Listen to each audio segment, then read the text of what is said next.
Leafs Nation, we're back and we're in your ears. Here we go. And if you're watching us on YouTube, thank you very much. Drop a subscribe if you haven't already. I'm riding shotgun with my guy D434, Mr. Dylan Fournier. And we are doing the Leafs Weekender. The Leafs have a big week, a Bruin. But let's talk about the week that was for the Toronto Maple Leafs. 2-1, my friend.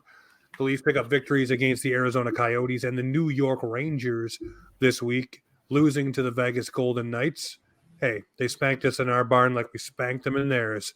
Yep. It is what it is. Sheldon Keefe gets chirped up. We'll talk about that later on in the show. But, Dilly, what are your takeaways from the week that was for the Toronto Maple Leafs? Solid week. Very proud of the boys for staying consistent. I feel like normally at this point in the year, there's a little bit of inconsistency. And I'm just glad that they're kind of plowing through the games that they need to. They're showing up against the opponents that they're supposed to show up against. And they're not letting bottom feeder teams, kind of beat their rear end in. We've had our fair share of injuries throughout the season. And the guys that have come back have played really well. Shout out to Woll. And I think this team has kind of finally proven that they're a serious contender this year. So, yeah. I'll say this about this week. Obviously, I'd still say that Morgan Riley bounces in effect here with, the way he galvanized that squad. You got Ryan Reeves firing up the crowd, pointing to the muscle, the Rempe fight, the other fight earlier in the week as well with O'Brien. The Arizona fight, that was a good one as well. This guy here has come to play. Everyone has done their job in this Leaf lineup. Woll comes back looking good between the pipes. Jarns come back, doesn't miss a beat. Everybody who has stepped in has looked well. Guys, don't worry. Nick Robertson will be back and playing with this team very shortly. He is not going to be staying down in the Marlies. He's already been told, and we've been told that he is a part of this squad going forward. But we'll look forward to this week coming up. The Leafs have a big, bad week of Bruin. And I use that term because they play the Bruins twice. They play the Buffalo Sabres, the Habs, all teams that give the Leafs trouble, but all teams where? Located in the Atlantic Division, which means, hey, I know Buffalo's not catching us. I know the Habs, hi Habs fans, I know you're here, aren't catching us. But the Bruins are above us in the standings by 6 points. This could really flip the script and bring a swing to where the Leafs could catch up with those games in hand. So I'm looking at this week and I say I want to see a 3-0-1 week for the Maple Leafs. What do you think, Dylan? I think it's very attainable. You said 3-0-1. I would 3-0-1 for the Maple Leafs, baby. Let's go. I probably say it might slide into the 3-1-0, but I'm pretty confident in our overtime positions as of late. Like late in games, we've been really good. But yeah, I think we split the games against the Bruins. And then hopefully we show up against the Habs and Buffalo, because we know that those bottom feeder teams in our division always seem to want to show up against us, because they know that it's big time television. As you know, the Ottawa Senators always love to show up against us as well.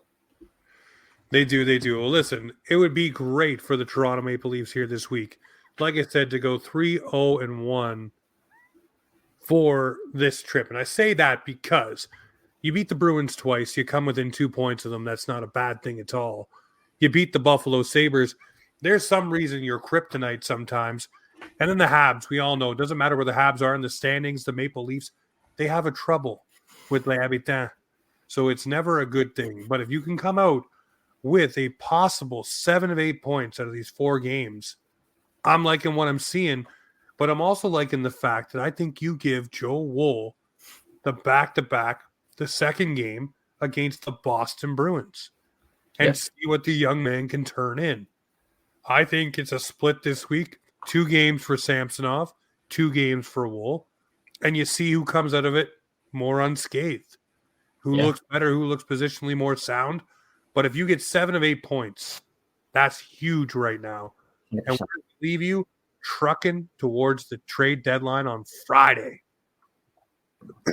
I'm pumped. I'm pumped. Obviously, you have that later on in the notes there. I think also we kind of get to see what it's going to be like to possibly face off against somebody that we might face off in the playoffs.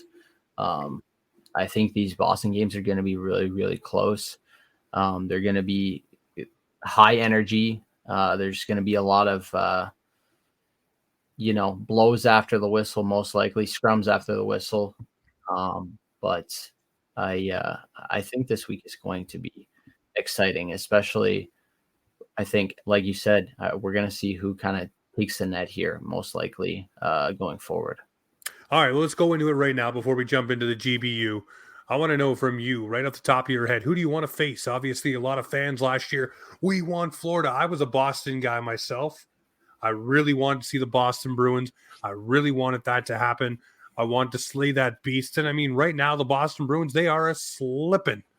But who would you rather face?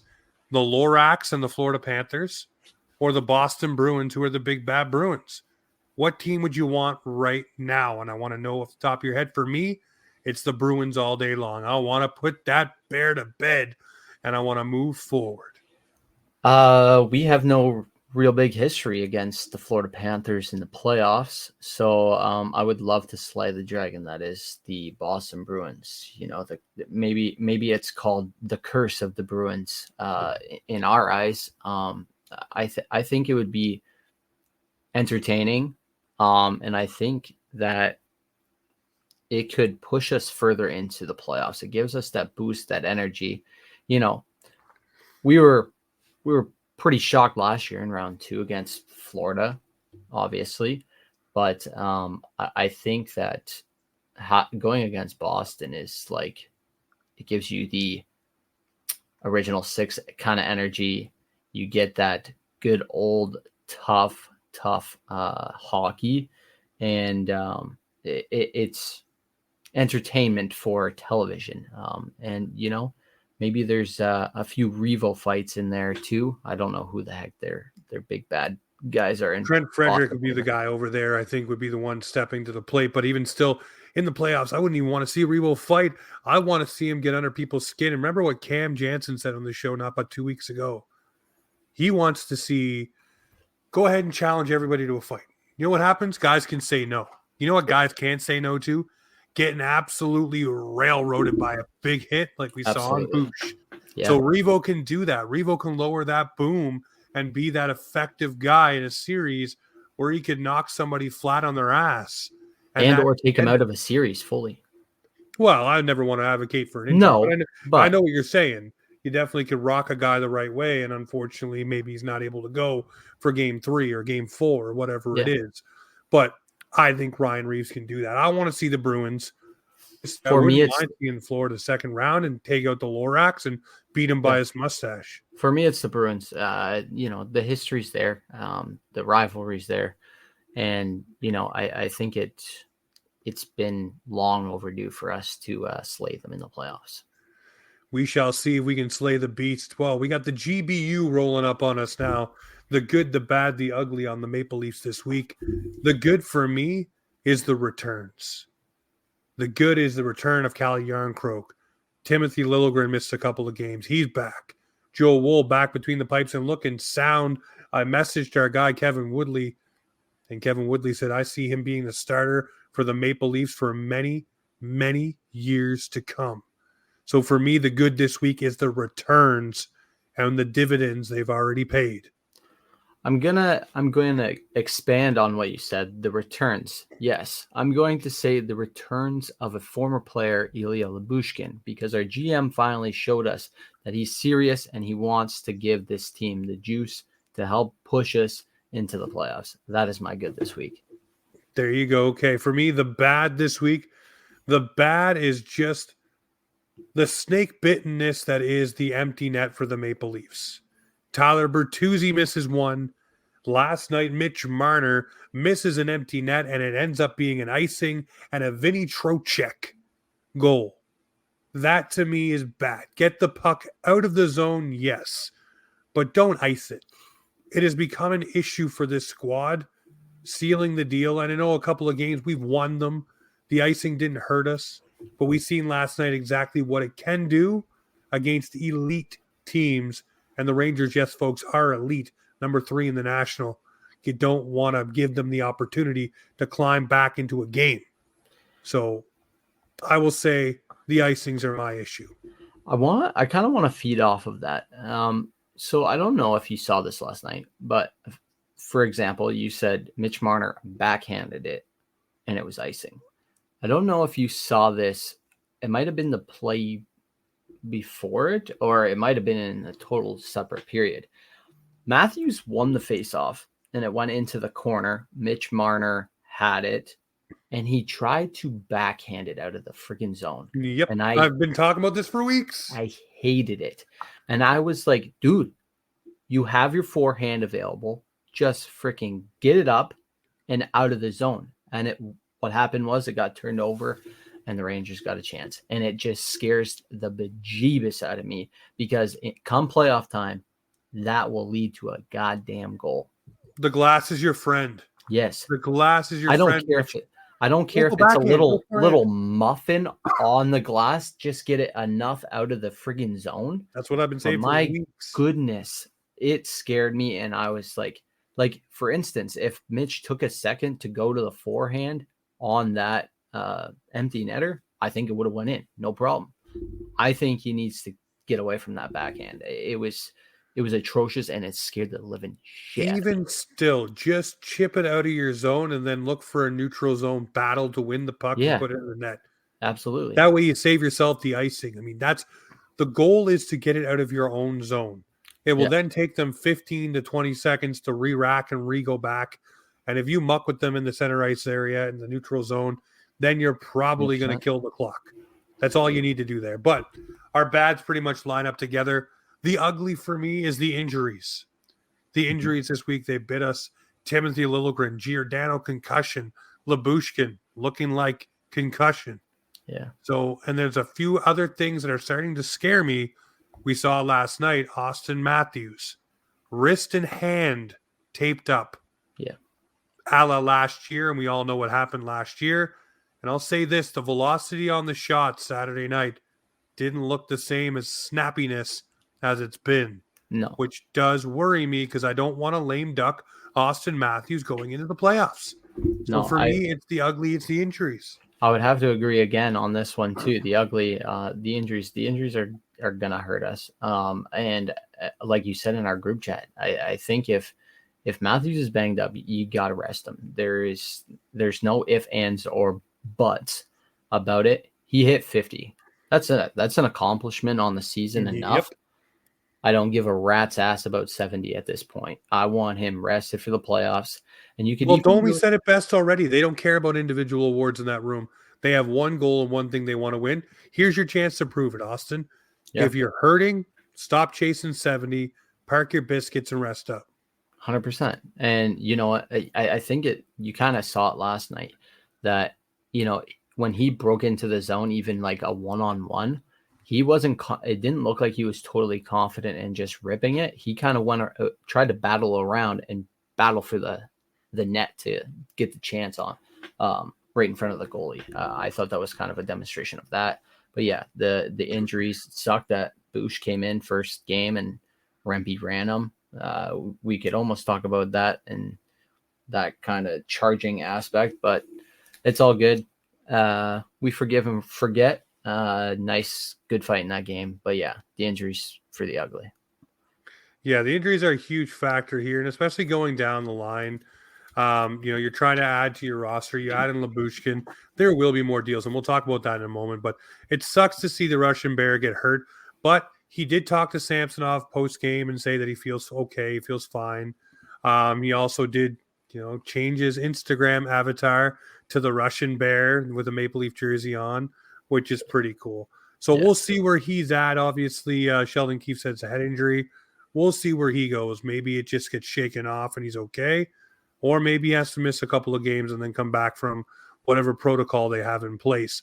But speaking, Dylan, of people having things in place, our friends over at the Hockey Podcast Network, they partnered up with DraftKings. And we know hockey games, they move fast. But with DraftKings Sportsbook, an official sports betting partner of the NHL, you can score faster than anything happening on the ice, even a Rempe hit on Labushkin. This week, new customers can bet $5 and get $200 instantly in bonus bets. So if you want to bet on the Leafs games this week against the Habs, the Bruins, or the Sabres, this may be your ticket. Download the DraftKings Sportsbook app, use the code THP, and new customers bet just $5 on the NHL and get $200 instantly in bonus bets. Only on DraftKings.com. Sportsbook with the code THPN. The crown, it's yours. Gambling problem? Call 1-800-GAMBLER or visit www.1800gambler.net in New York. Call 877-8-HOPE-NY or text HOPE-NY 467-369. In Connecticut, help is available for your problem gambling. Call 888-789-777 or visit ccpg.org. Please play responsibly on behalf of Boot Hill Casino and Resort in Kansas. 21 plus, age varies by jurisdiction. Void in Ontario. Bonus bet set to expire 168 hours after issuance. See dkng.com/hockey for eligibility and deposit restrictions, terms, and responsible gambling resources. NHL and the NHL Shield are registered trademarks of the National Hockey League. Copyright NHL 2024. All rights reserved. So get over there. Check that out for this week for the Leafs games. Get yourself a little bit of bonus bets with our friends DraftKings with the pro code THPN. Speaking of getting some things, the Leafs getting Joe Woll back. So obviously with him on the cusp of returning, I had to ask a few questions around. And it was brought to my attention that this guy is going to be the goaltender for the Maple Leafs. He is the heir apparent in the crease. So I don't expect to see Sammer probably re-signed. I think you're going to see Joe Woll be the guy. And a lot of the metrics, a lot of the numbers that I brought to your guys' attention, and that was brought to mine by Kevin Woodley, says that Joe Woll is that guy. He is that goaltender of the future. He does pass the smell test. Obviously, he needs to stay healthy, but I do believe this guy will be the crease rocker for the Maple Leafs for a very, very long time. He is the brick wall for a reason.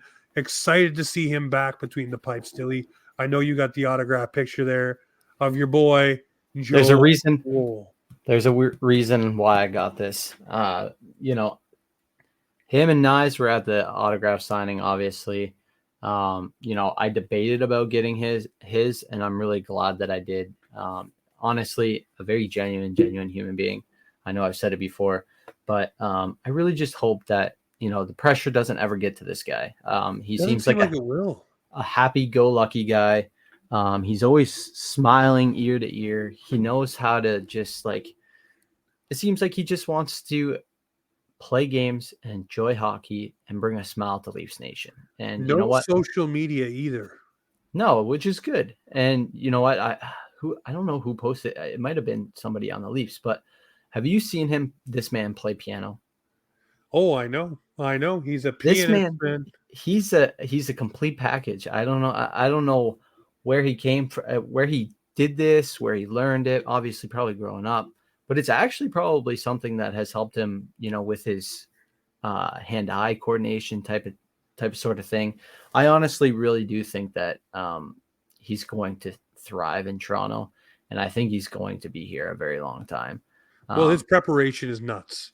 He watched that game that just happened, and he will break down every shot and every movement and everything that he did, and he'll watch every single thing. And every mistake that he made, he picks up on immediately and tries to correct. Or he'll go out on the ice with Curtis Sanford and say, okay, I was on this angle when I should have been at this angle. I pivoted at this time when I should have pivoted here. I had my glove at this angle. It should have been at this angle. Like every little microcosm. He studied the entire time he was injured. He was in the tape room watching every single bit of tape on himself to make sure he knew where he was and where he needed to be. This guy is constantly learning, constantly wants to know all the new tools, so he has them in his toolbox to use them going forward. So this guy is a real deal. He's obsessed in the right way. You know what I mean? Mm. And also, fun fact, he is a card collector, if you didn't know. So if you ever run into him, and you want him to sign a hockey card, he will totally understand and sign a hockey card. Another guy that's signed, but I don't think we'll see again until the playoffs is Mark Giordano. And I say that with a heavy heart because he lost his father. He's going through a lot in that regard. But then he comes back. And I'm not saying that he got injured because he wasn't into it. That's a lot on your brain, a lot going on in your body, your mind, your family, your friends, everyone who is affected by this. And you're going out and trying to play a game that goes a million miles an hour.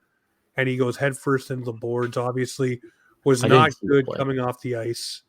Was okay in the locker room. Seemed decent the next day, is what Keefe said.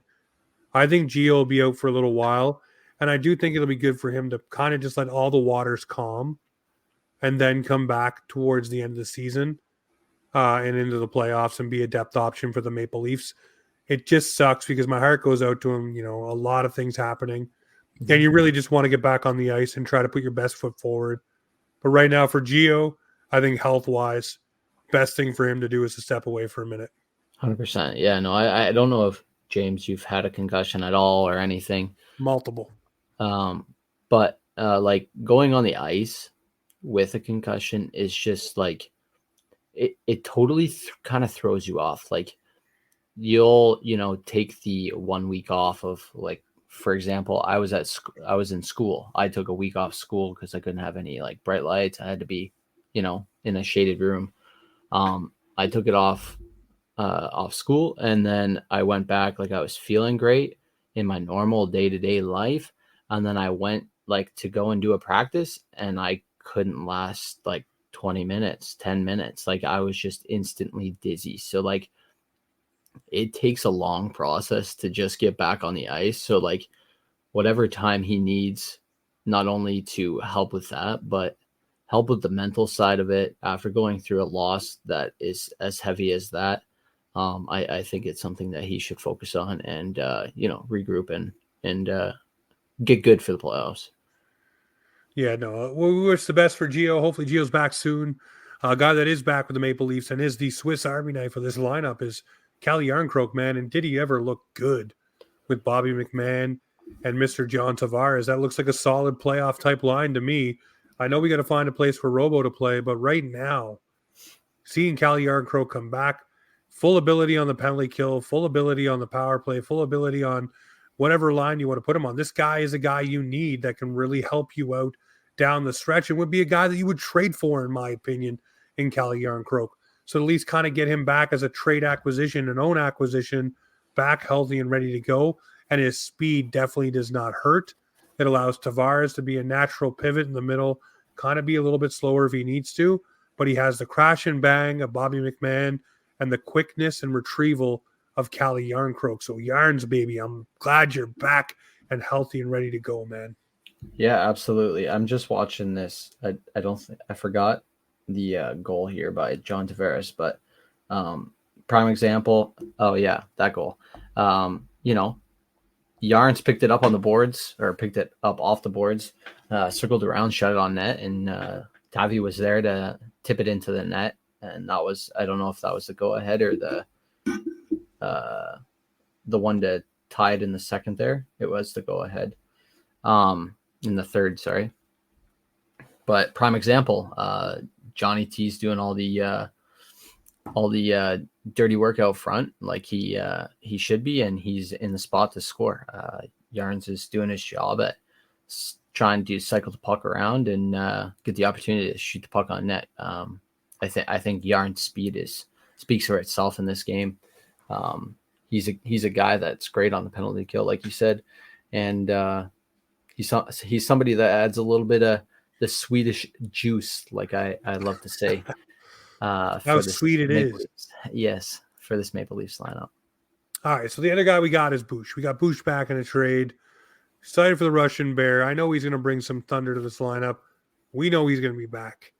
Yeah. So it's going to take a minute. That's okay. We know we got coming in the pipeline with Boosh.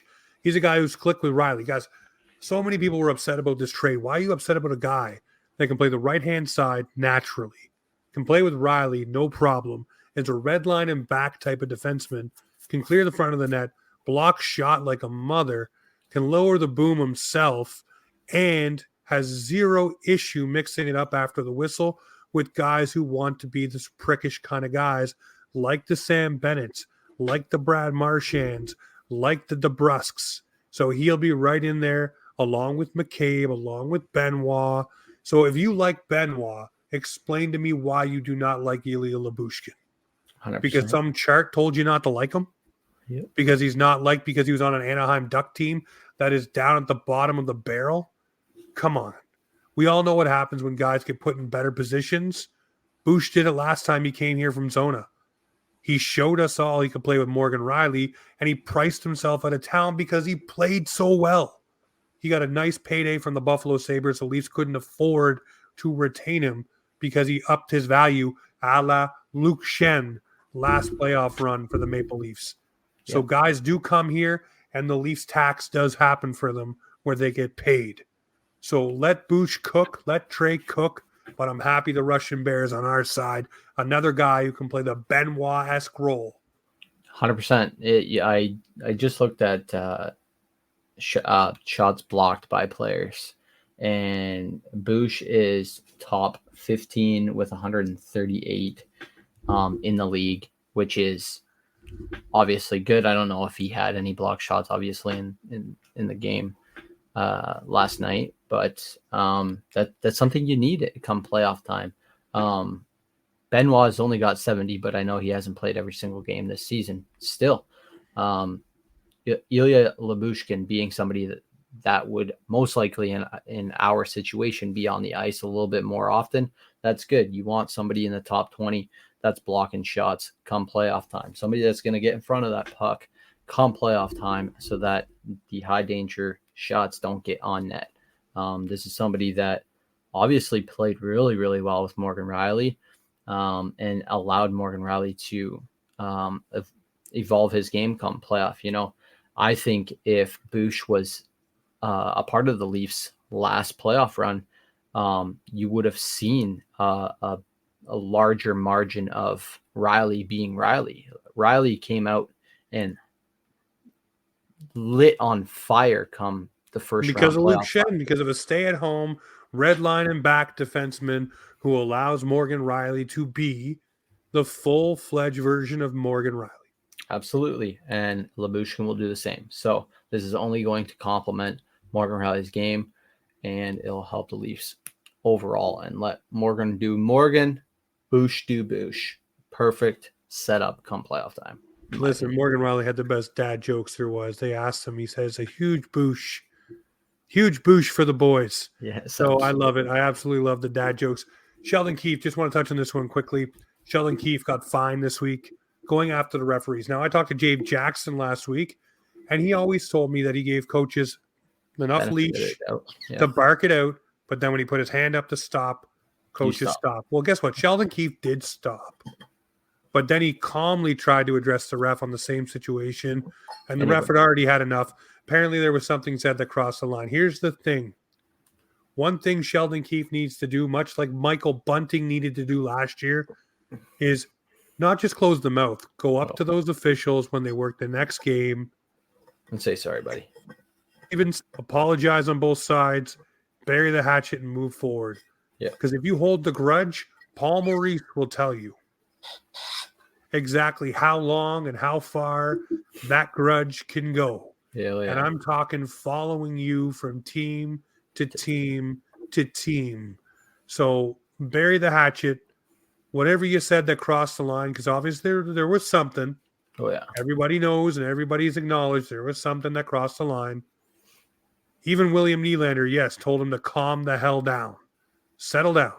Good. So next time those refs are working your game, make it a point before the game to go out on that bench, have a conversation, clear the air, calm the waters, move forward, because you don't want anything lingering going into the playoffs if you're Sheldon Keefe. It's not even just about that. It's about being the bigger man and trying to, forgive and forget. That is the epitome of it, but the same thing is people are petty in 100%. every walk of life, and I don't care 100%. who you think you are. People are petty, and if they have a moment to be petty, they will be petty. Prime example. I'm just saying, that's exactly where it'll go, and it'll be in a moment that matters, right? Yeah, 100%. All right, Dylan, we're not going to be able to have you on, obviously, Thursday night, where you're going to be working. I want to know what Dylan's trade targets are for the Maple Leafs. Give me a forward, give me a defenseman. Just one of each? One of each. Your premier targets for the Leafs. I'm going to go with Mario Ferraro. Ooh, the Ferrari. I think he's from Toronto area. I know that 32 He's the Thoughts GTA boy, has talked about him. This guy is top 5 in block shots. I don't know what his shot is. I do believe he is a right-handed shot, if I'm not mistaken.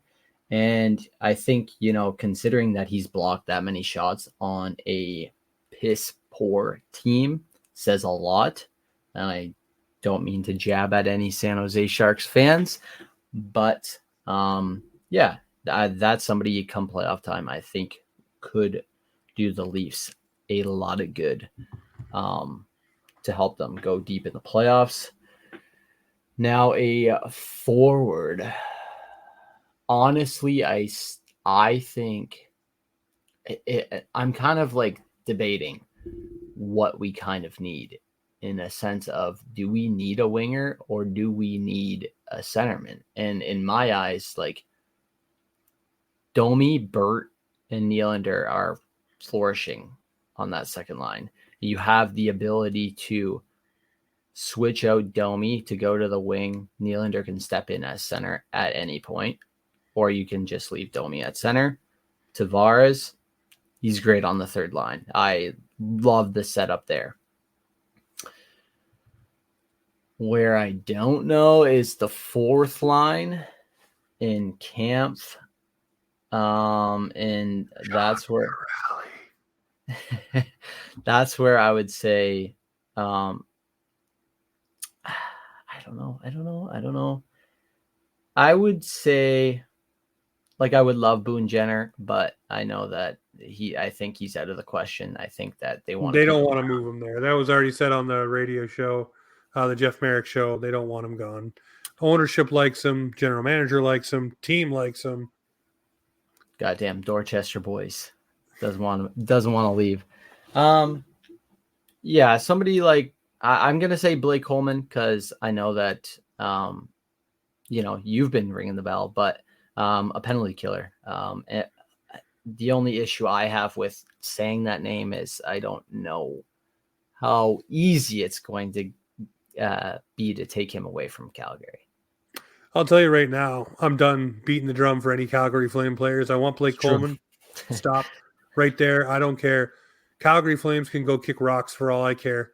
Yeah, they can come knocking on our door with Noah Hannafin. I'd laugh in their face because I'm done with them. Yep. They want to play the games and try to charge Toronto attacks to pay more to get players when they're going to deal them for seconds anyway. Go kick rocks. See you later. We'll find 100%. Our business elsewhere. I think the Maple Leafs deal with the Anaheim Ducks. I think they get Adam Henrique, penalty killer. Guy can play in your bottom six, center, wing, doesn't matter. He can play top six if he needs to, too. If you need him to. Don't need him to right now, but if you need 100%, to, yeah. Definitely he's there. But also you go there and you say, I want that. And then Davidson's been scouting. He's the Columbus Blue Jackets president and GM right now. He's scouting the Marlies. So give me Peaky from or Peke or whatever, how you say his name. I don't know how you say it. But you know what I'm saying? It's P-E-E-K-E. Yeah, there you go. Get him over here to the P-E-E-K-E. That's so if that's who you're scouting, go get him. Or if that's who you want, get him. Gabranson would be fun. I think the cost is too much cap-wise. But if you can bring in him or even Borgen from Seattle, find somebody to put in this defense. But those are my targets. We'll see what happens. We will have, ladies and gentlemen, a trade deadline show on Thursday evening. Not a trade. Yes. But we will have a special episode as well this week. Our boy, Joey Ferg, Joe Ferguson, Flo Buds, Joe, creator of the Domi and Burt shirt that you saw on the broadcasts, will be gracing the airwaves, and I'll be wearing one of his shirts because I did pick up last year the Pappy 34. Let's go. So we go way, way back, but I want to have him on the show, obviously. That's got some notoriety, man. I'm excited for the man. He's going to take off the day. He's got a video of Nylander saying he loves the Willie Styles shirt. Good. Morgan Riley loves the notorious Morgan Riley shirt. He deserves it. I love it, man. The pump up is there. But Dilly, I think it's time to tell the fans this is Offside Hockey Talk, where the Maple Leafs and hockey, Come you know what? to talk. There you go.